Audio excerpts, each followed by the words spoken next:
motivated example of group theory and definition. At first I recommended you, please see this video.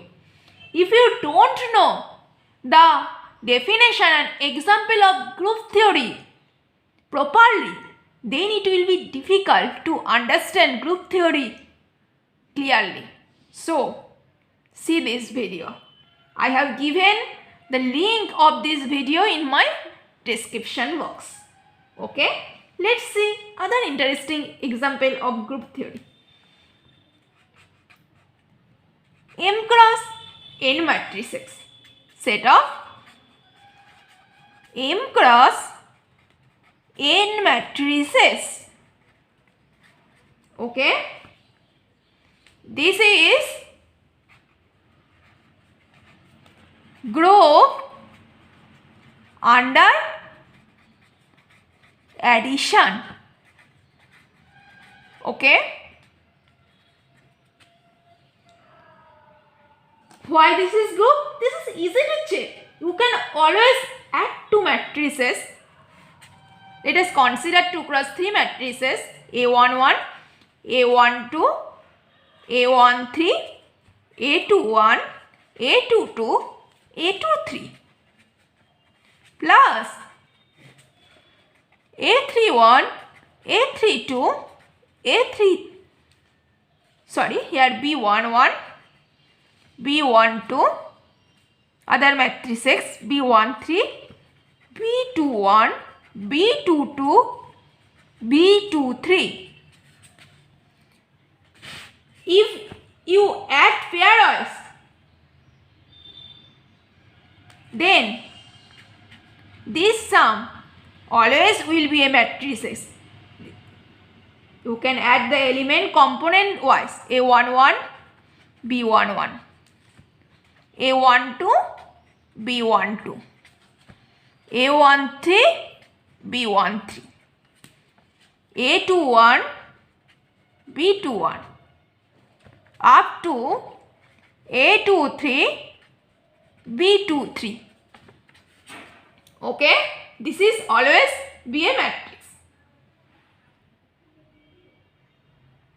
This is always a group because we all of us know R over addition always a group. This is just copy of R with addition. So this is always a group. What is the identity element? Identity element is nothing. 0, 0, 0, 0, 0, 0. This matrix. This is similar as R with addition. So this is always a group under addition. Okay? Alright. Now you can ask me, do the matrices from a group under multiplication? We cannot multiply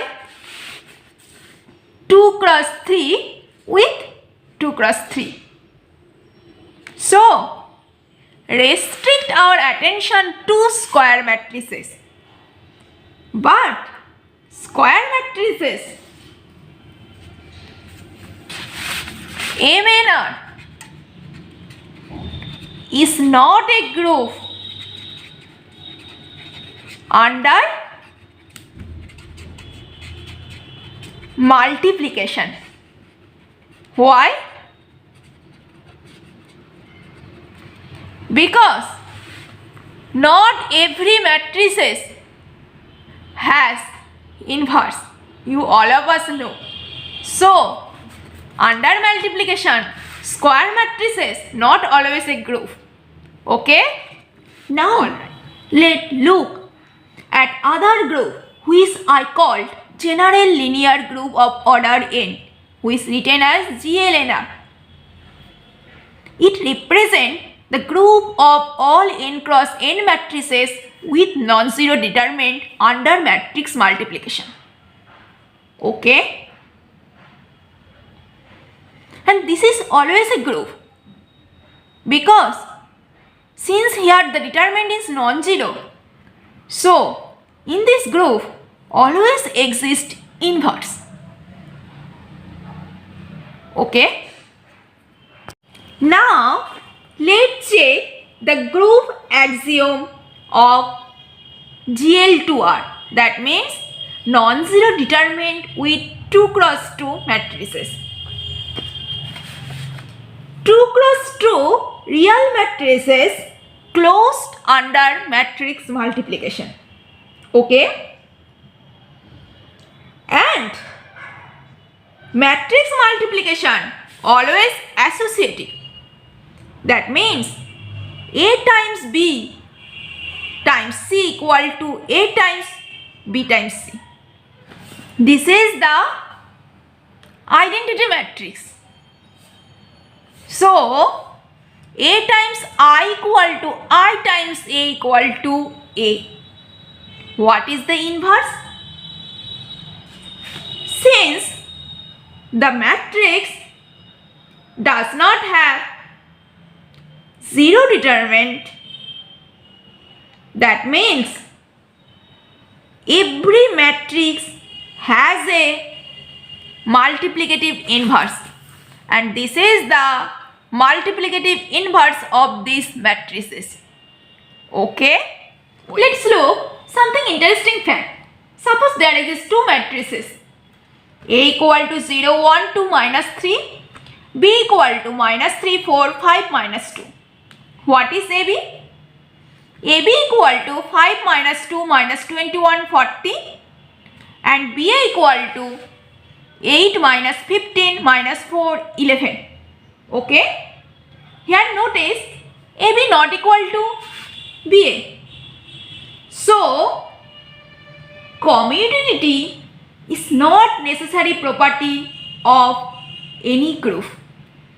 Okay, and matrix multiplication is not commutative. Well, a group G star is called abelian or commutative if A star B equal to B star A for all AB belongs to G, and this is named by mathematician abelian. So this group is called abelian group. Z, Q, R, C, Q star, R star, Q plus, R plus, all are abelian group. But permutation group Sn is not abelian for n greater than equal to 3. But S1, S2 both are abelian. What is S1? S1 just identity, contain just identity element, and S2 contain two elements. Just check, it is always abelian. And GLNR is not abelian group. Okay, that means in a group operation commutative is not necessary property of any group. Okay, well, and now I am going to define subgroup of a group. At first I am going to define what is subgroup, then I will see some properties and some example of subgroup. Okay, let's see the definition of the subgroup. What is definition of subgroup? Let's see. Let G be a group, and a subgroup is of a group G is a subset of G which has a following properties. Number 1, H is closed under binary operation. What is binary operation? You all of us know. Close mean if AB belongs to the subset H, that imply under the binary operation AB also belongs to H. Okay. Second property is identity element must be in H. And third property is if the element exists then its inverse also exists in A's. This is the definition of subgroup. Now, notice one other definition of subgroup. Remark, if Ace is a non-empty subset of G, then Ace is a subgroup of G if Ace is a group under same operation. If you focus on the property of the group under the operation, then look here, definition is free from associativity. Okay? Actually, why this is? Because if there are three elements in A's, then associativity will be actually hold automatically. So, here associativity has removed because it always hold. It will be always hold. Okay? Let's see some example of subgroup.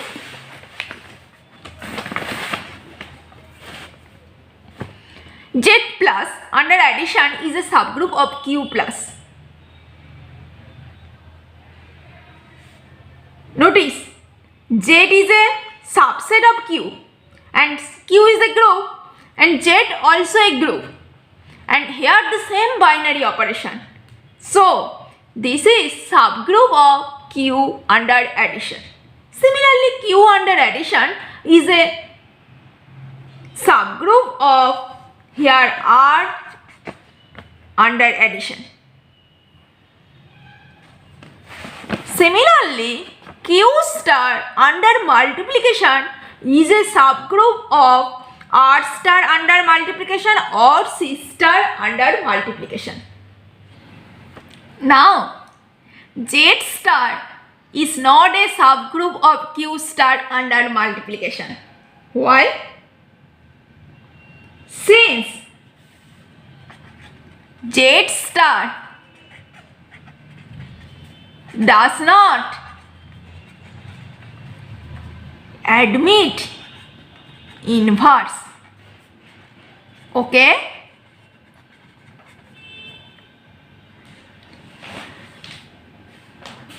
Let's notice second example, G equal to R under addition and U is equal to Q star under multiplication.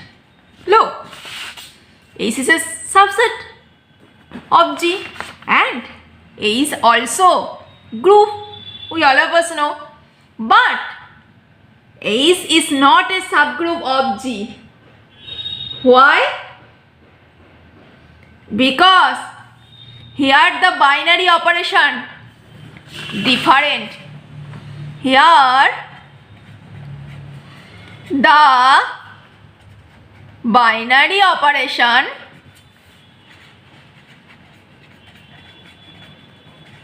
are different. Okay? Are you getting my point? So, A is not a subgroup of G. We have found three groups. Z under addition, Q under multiplication and GLNR. All are infinite group because this group contains infinite number of elements. We can also have finite group. As for example, Zm is a finite group because it contains finite number of elements. Well, to find subgroup of a group, we need to show closure property and existence of inverse. But there is interesting fact. If G is a finite group, To show the existence of subgroup, we have to only check the closure property. If the set is closed, then it must be a subgroup of a group. Okay? Well, if the closure property will satisfy, then identity and inverse always will be exist automatically. So, in finite group, we only have to check the closure property. Let's see one example. This is the Z6, group of Z6. If we consider a subset, set containing the even elements 0 to 4, look the Kali table, it satisfies the closure property. So, this set is a subgroup of Z6. If the closure property does not satisfy, then this subgroup cannot be, this cannot be subgroup of the original group. Okay? Actually, every group has two particular subgroups. One, trivial subgroup. This is the trivial subgroup, which only contain identity element. Other subgroup is group itself. Okay? Every group has these two particular subgroup. Now my question, what about multiple of 3?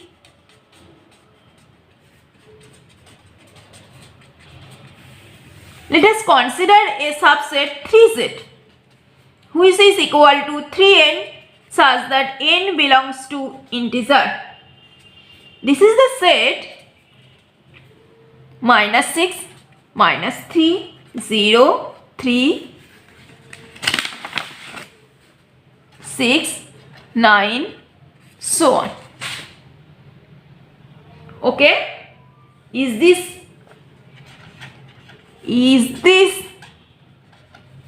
subgroup of Z?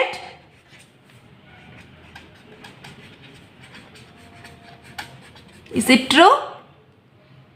If we take any two elements 3n and 3m, then their sum will be 3 times n plus m, which also belongs to the set 3Z. Okay? Are you getting my point?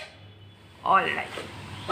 Sometimes it's possible to identify all subgroup any set, and sometimes it is difficult to find the subgroup of any group. There is a very interesting theorem. What is the subgroup of additive group of set of integer? The theorem is all subgroup of Z are of the form nz for some integer n, where nz equal to nx, where x belongs to z. First, prove this set nz are subgroup of set of integer. Okay? Let's see the proof. We all of us know nz is any subset of Z. At first we have to prove closure property. Let xy be any member of nz. Then x equal to n times a and y equal to n times b for some ab belongs to integer. What will be the addition? X plus y equal to n times a plus n times b, which is equal to n times a plus b, and this is must be the set n times z. Okay. What is the identity element of the set NZ? Since 0 belongs to integer, then n times 0 must be in the set NZ. That means this is the identity element of the set. Okay. And what is the inverse? Let x be any member of the set NZ. Then the set is written as x equal to n times a for some a belongs to Z. Okay. Then minus a obviously belongs to Z. So n times minus a must be in the set NZ. Okay. That means this is the inverse of the original element x. Okay. So NZ must be subgroup of the set Z. Okay. Well, now show that any subgroup of Z has the form in Z. Okay. We all of us know every group has two subgroups. One trivial subgroup, two group itself. And trivial subgroup is the smallest subgroup of a group. And group itself is the biggest subgroup you can have. Okay. Let's consider at first A be any subgroup of set of integer. Then A is equal to NZ for some n belongs to Z. And when it will be trivial subgroup? If n equal to 0, then A is equal to 0 times Z. That means this is equal to 0. That means then A is equal to the trivial group. Okay. Are you getting my point? When the subgroup is trivial, when the value of n equal to 0. Now assume A is a non-trivial subgroup, and when the subgroup is whole group Z, if n equal to 1, then A is equal to whole group Z. Okay. Now let's consider n be the smallest positive element of A. First observe NZ contain A. That means A contains all multiple of Z, because it has n plus n equal to 2n, n plus n equal to 3n, right? It has also minus n, which is inverse of n, minus 2n, which is inverse of 2n, so on. Are you agree? Okay. That means if n be smallest positive integer of A, then A contains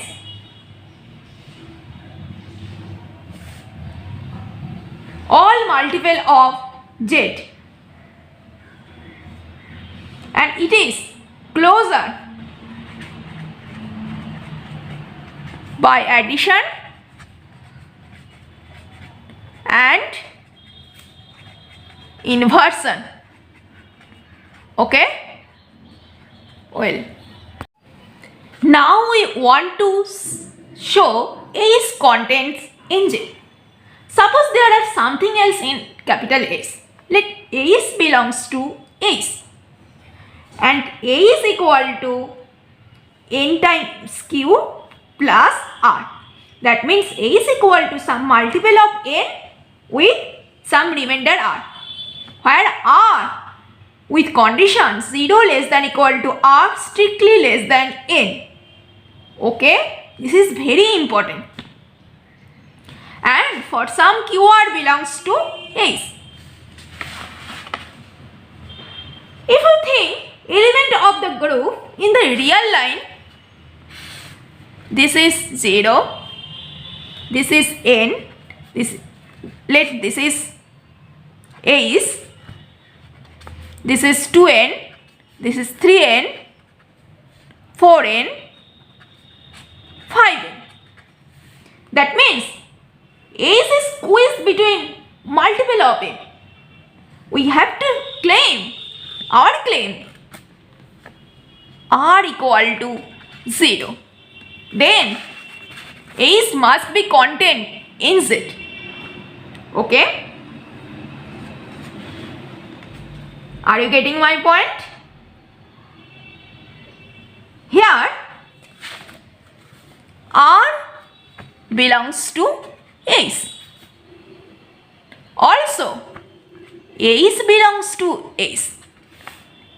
And since Q belongs to A's, some multiple of Q also belongs to A's. Then if we subtract some multiple of n from A's, this will be also belongs to A's. Okay, capital A's. And this value equal to R. And R must be member of capital A's. But here the condition R strictly less than n. But we assume n be the smallest positive element of capital S. So R must be 0. That means A is equal to n cube, which belongs to nz. Therefore, our proof has done. Here nz contain A's, here A's contain nz. That means A is equal to nz for some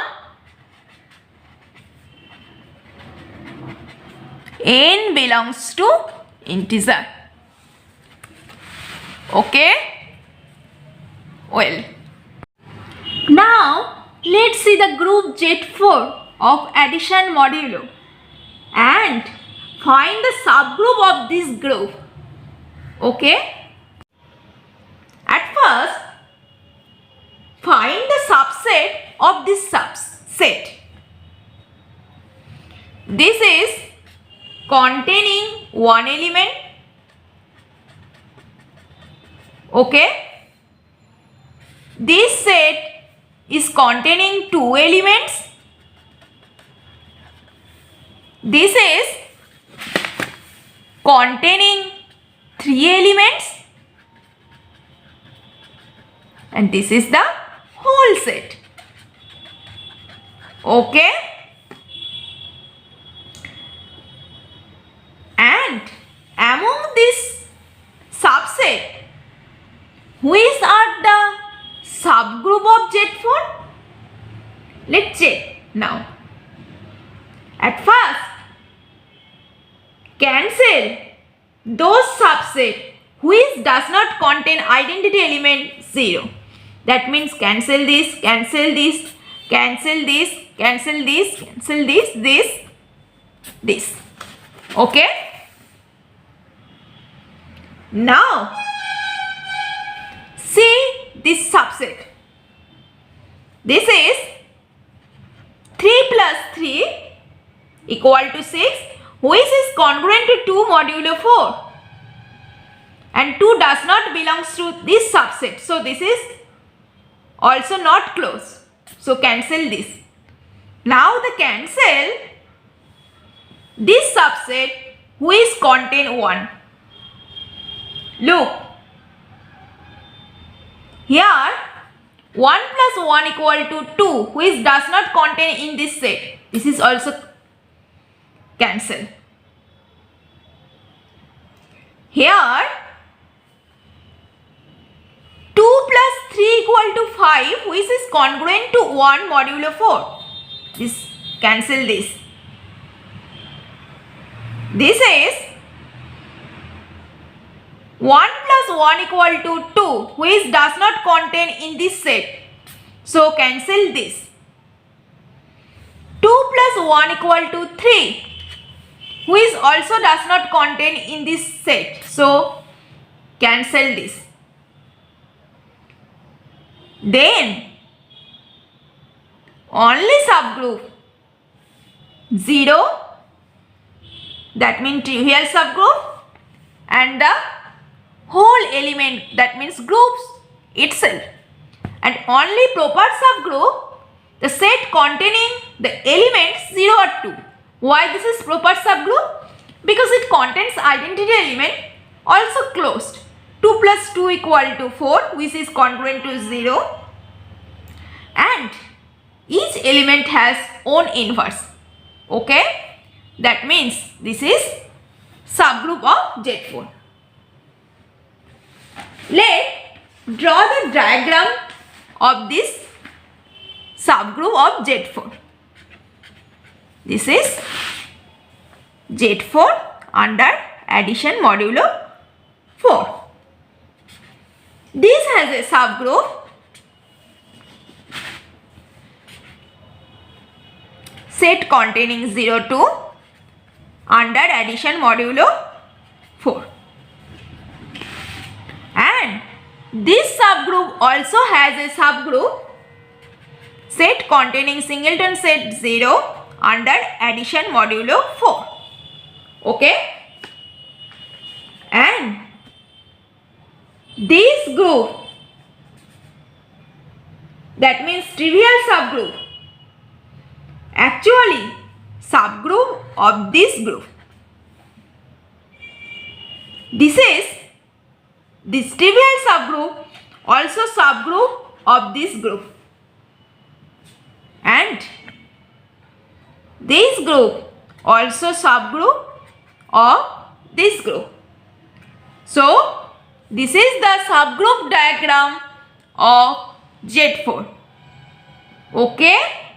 Well, let's look other example. Z2 with Z2. Set of integer with modulo 2. This is the group K4 with operation AB plus CD equal to A plus C, B plus D. And Z2 cross Z2 contains the element 0, 0, 1, 0, 0, 1, 1, 1. And the subgroup of Z2 cross Z2 are trivial subgroup, group itself,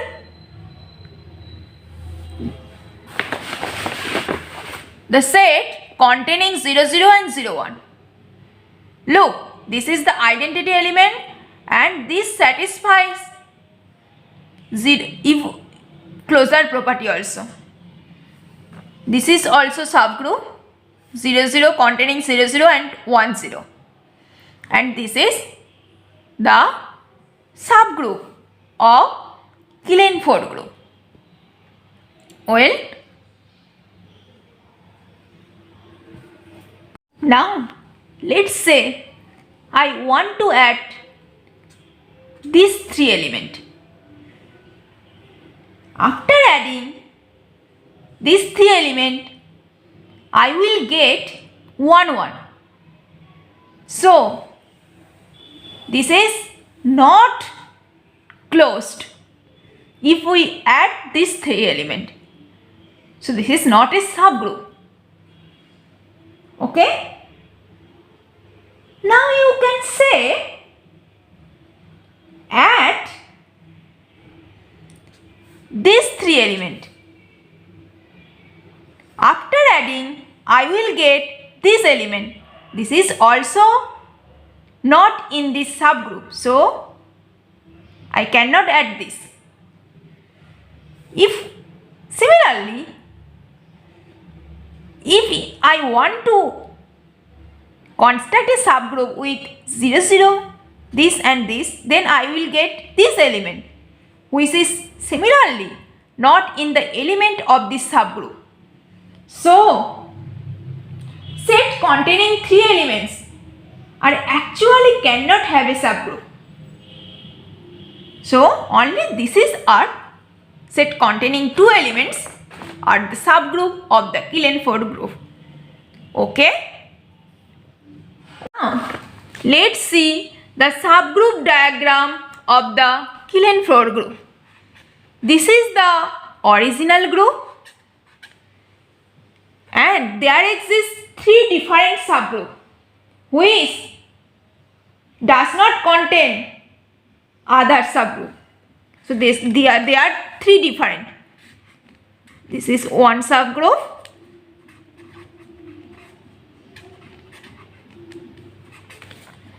This is other.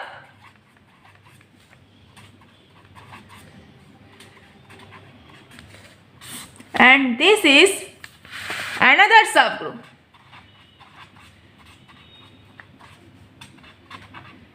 Okay?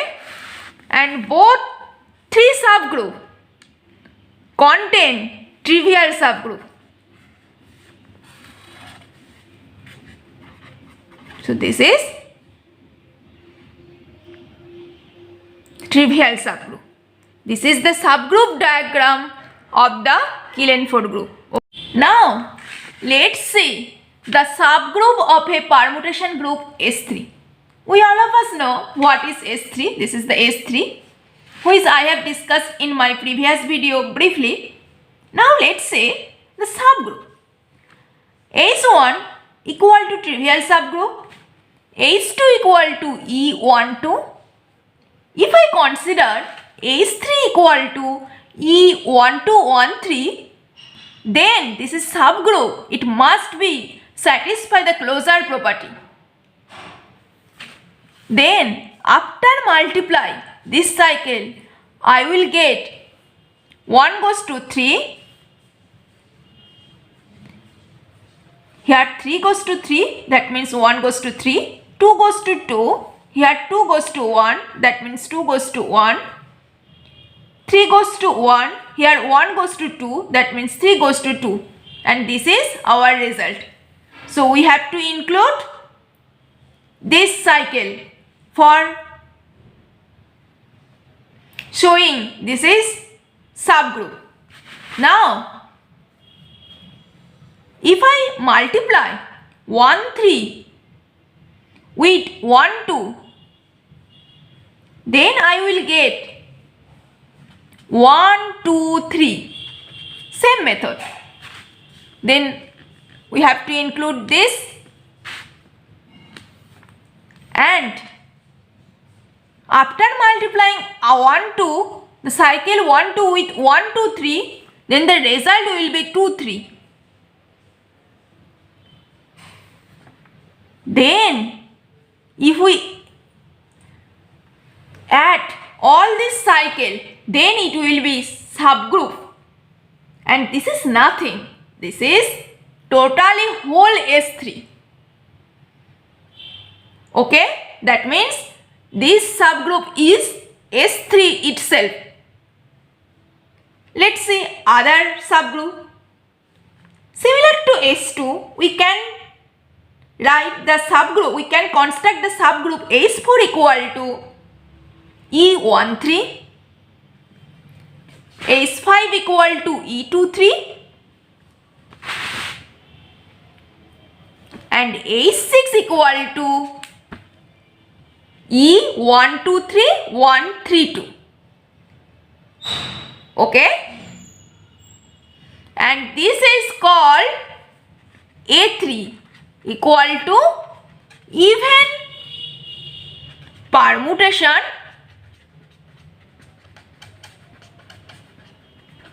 of the group S3. Okay, this is the total subgroup of S3. H1, H2, H3, H4, H5 and H6. And this permutation is very important. H6. This is called even permutation. Okay. I have a operation. Let's consider 1, 2, 3. That means 1 goes to 2, 2 goes to 3 and 3 goes to 1. Okay. If I think it as a vector, then it associated a matrix by 0, 1, 0, 0, 0, 1, 1, 0, 0. Okay? That means S3 is a permutation matrix with entries 0 and 1. And A3, what is A3? This is A3, the even permutation. And A3 is a subgroup of S3. A3 is a subgroup of S3 with determinant 1. Because if we consider also this cycle, then similarly I will get other matrix, but determinant always will be 1. Okay? Well.